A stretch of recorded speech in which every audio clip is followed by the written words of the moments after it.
Bismillahirrahmanirrahim. Assalamu alaikum. How are you, friends? I'm your friend Karim Khan. I'm back with another grammar lecture video. In today's class, we're going to talk about what is compound subject. इससे पहले हमने ये जाना था what is subject and what is simple subject, what is complete subject.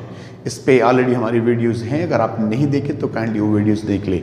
आज के class में हम जानेंगे व्हाट इज कंपाउंड सब्जेक्ट, कि कंपाउंड सब्जेक्ट किसे कहते हैं। अगर आपने अभी तक हमारा चैनल सब्सक्राइब नहीं किया है तो काइंडली हमारे चैनल के इंग्लिश ग्रामर सीरीज को सब्सक्राइब करें, दोस्तों के साथ शेयर करें, हमें अपने कमेंट से जरूर आगाह करें। Let's get started. Compound subject,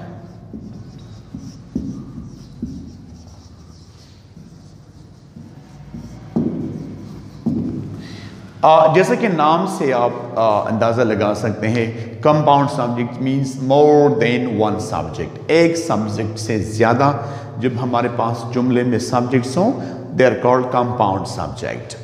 और ये कंपाउंड सब्जेक्ट जो है, इसके दो हम कैरेक्टर्स लिख सकते हैं, more than one subject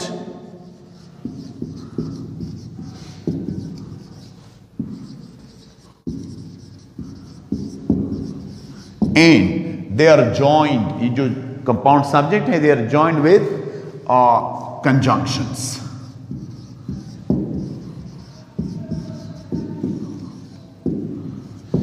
through conjunctions हम इसको ज्वाइन करते हैं। Maybe we have coordinating conjunction और कोरिलेटिव कंजंक्शन। दो कंजंक्शन हमारे पास होते हैं, coordinating conjunction and correlative conjunctions, जिससे हम कंपाउंड सब्जेक्ट्स को ज्वाइन करते हैं। So this is very simple, more than one subject they are joined with conjunctions. अभी हम इसके एग्जांपल्स लेंगे तो आपको समझ, आपकी जो कॉन्सेप्ट है वो मजीद क्लियर हो जाएगी। For example, I have a sentence, you read a book. This is a complete sentence. Another sentence, I read a book.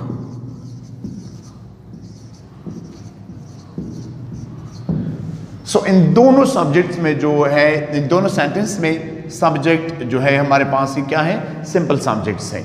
But जो इनकी एक्टिविटी है रीडिंग की, ये कॉमन है। सो अभी we can combine these two sentences into a simple sentence. You and I read a book. You and I read a book.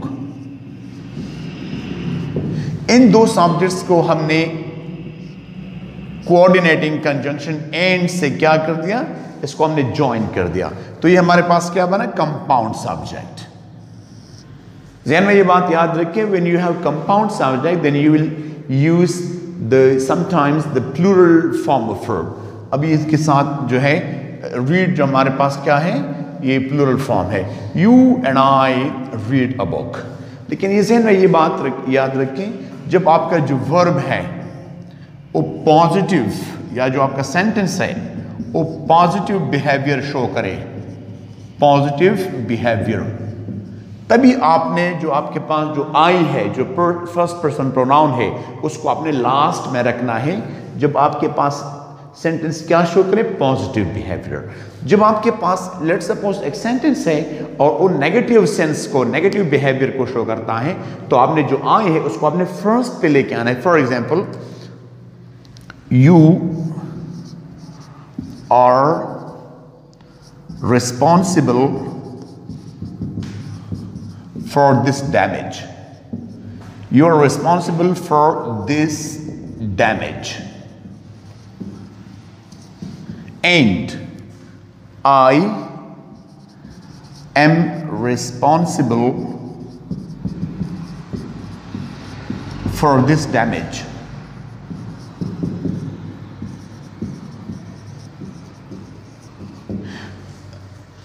Keep focus कि ये जो सेंटेंस है, you are responsible for this damage, ये positive behaviour को express नहीं करता बल्कि negative express को जाहिर करता है।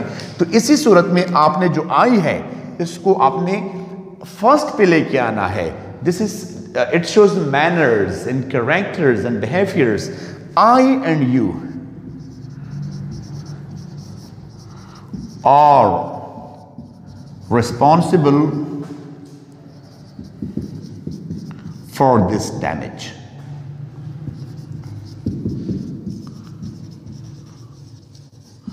I and you are responsible for this damage when you have negative sentence. तो अब उसी सूरत में आपने जो फर्स्ट पर्सन प्रोनाउन है आई, उसको आपने फर्स्ट पे लेके आने. This is something very simple. So ये हमारे पास क्या है? Compound subject. कंपाउंड सब्जेक्ट जिस तरह हमने इस प्रोनाउंस को लिया, इसमें आप नाउन्स भी ले सकते हैं.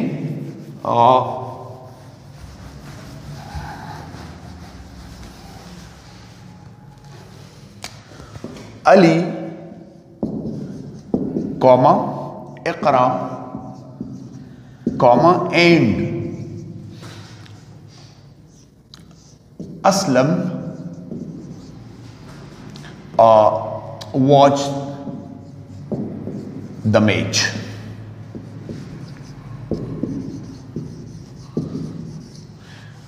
Full stop. तो यहां पे आपने नोटिस किया we have 3 subjects. Let's suppose आप क्वेश्चन के who watch the match, match कौन देखता है? So the answer is Ali, Iqra and Aslam. ये आपके पास क्या है? कंपाउंड सब्जेक्ट है. यहां पे एंड से पहले मैंने कॉमा लगाया है. डोंट कंफ्यूज, इसको बोलते Oxford comma.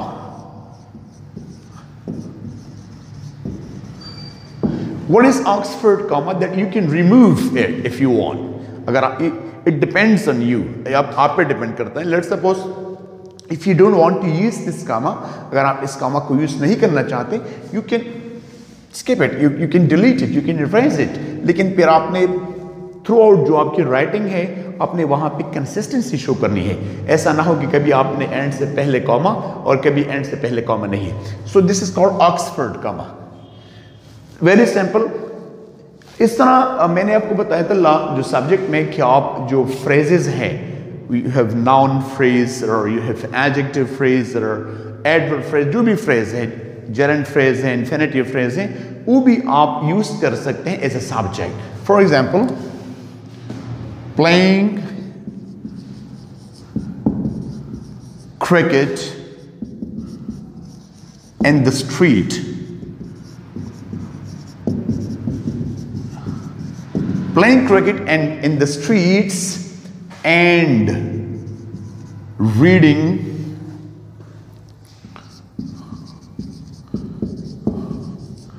good books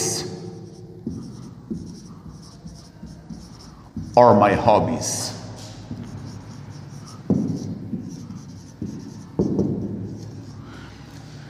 Playing cricket in the streets and reading good books are my hobbies.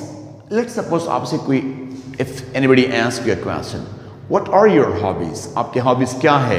तो आप 2 चीजों का तो नाम लेते हैं लेकिन phrasal form में. Playing cricket in the streets and reading good books. ये आपका यहां से लेके reading good books यहां तक आपका सब्जेक्ट है. कौन सा सब्जेक्ट? Compound subject. तो ये फ्रेज की शक्ल में भी आप कंपाउंड जो सब्जेक्ट को यूज करते हैं. दूसरा, इसकी एक आसान मिसाल हम ले लें. लेट्स सपोज मैं कहता हूं अली और Ahsan is absent. Hey, who are absent or who is absent? So Ali और Ahsan ये आपके क्या है? ये आपके कंपाउंड सब्जेक्ट है. मैंने और यूज किया, और इज ए कोऑर्डिनेटिंग कंजंक्शन. तो इसमें या तो अली या Ahsan, इस लिहाज से मैंने यहाँ पे सिंगुलर जो वर्ब है इसको लगा दिया है. This is very simple. अब इसके लास्ट रूल्स को हम देखते हैं, then our class is over.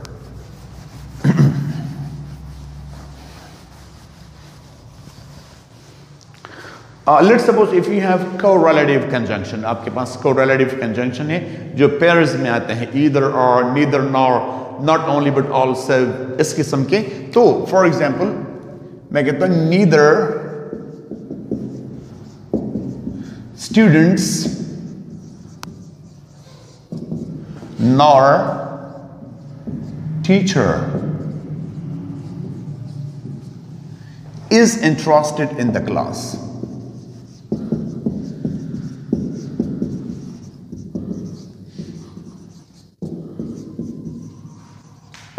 Neither students nor teacher, यहां से लेके ये पूरा जो है हमारा क्या है, सब्जेक्ट है। अभी आप now you will be confused, आप कंफ्यूज होंगे कि ये तो हमारे पास कंपाउंड सब्जेक्ट है, नीदर स्टूडेंट्स नॉर टीचर, तो फिर यहां हमने इज क्यों लगाया है? क्योंकि इज हमारे पास क्या है, सिंगुलर वर्ब है, सिंगुलर वर्ब, और इसकी प्लूरल फॉर्म क्या है, और। सो दिस इज वेरी सिंपल। मैंने लिखा नीदर स्टूडेंट नॉर टीचर। जब आपके पास कोरिलेटिव कंजंक्शन इस किस्म के आते हैं तो आपने लास्ट जो आपका सब्जेक्ट है उसको आपने फोकस करना है। अगर ये सिंगुलर है, सिंगुलर सब्जेक्ट है, तो आपका वर्ब कैसा होगा, सिंगुलर होगा। लेट्स सपोज अगर ये प्लूरल है, for example neither teacher nor students are interested in the class.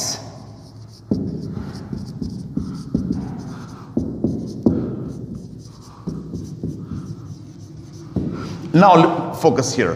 अभी हमारा जो फर्स्ट सब्जेक्ट है वो क्या है, सिंगुलर है।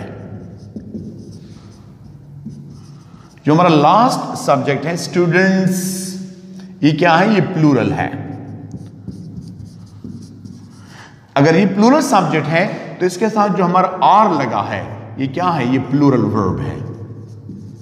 तो आपने ये ध्यान देना है कि अगर कोरिलेटिव कंजंक्शन में जो नीदर नॉर, नॉर के बाद जो आपका सब्जेक्ट आता है अगर वो सिंगुलर है तो आपका जो आगे जो वर्ब है वो भी सिंगुलर आप उसको कंसिडर करेंगे। लेट्स सपोज जो आपके पास जो लास्ट सब्जेक्ट है वो प्लूरल है तो आपने क्या करना है, उसके मुताबिक आपने प्लूरल वर्ब लगानी है। अभी यहां मैं ये भी लिख सकता हूं, neither students nor teacher takes interest in the class. इस तरह neither teacher nor students take interest in the class. तो इसको आपने पॉइंट ऑफ जहन में रखना है। इसके लास्ट एग्जांपल के बाद फिर हम क्लास को ओवर कर लेते हैं।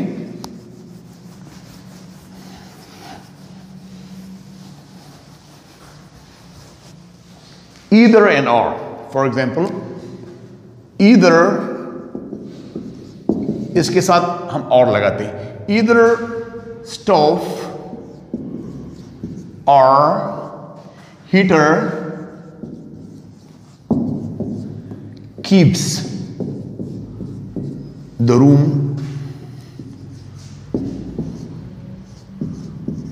warm. Either stove or heater keeps the room warm. या तो स्टोव जो चूल्हा है या जो हीटर है वो कमरे को क्या करते हैं, वार्म रखता है। तो यहां पे दोनों हमारे पास ये जो स्टोव है ये जो हीटर है दोनों सिंगुलर है, इसलिए मैंने जो वर्ब लगाया वो सिंगुलर लगाया। इसको हम अगर इस तरह कर लेते हैं, ईदर स्टोव और हीटर्स। अगर मैं इसको प्लूरल करता हूं, हीटर्स कर लेता हूं, तो देन मैंने उसी मुताबिक जो ये जो प्लूरल सब्जेक्ट है तो वर्ब भी मैंने प्लूरल लगाना है, कीप द रूम वार्म।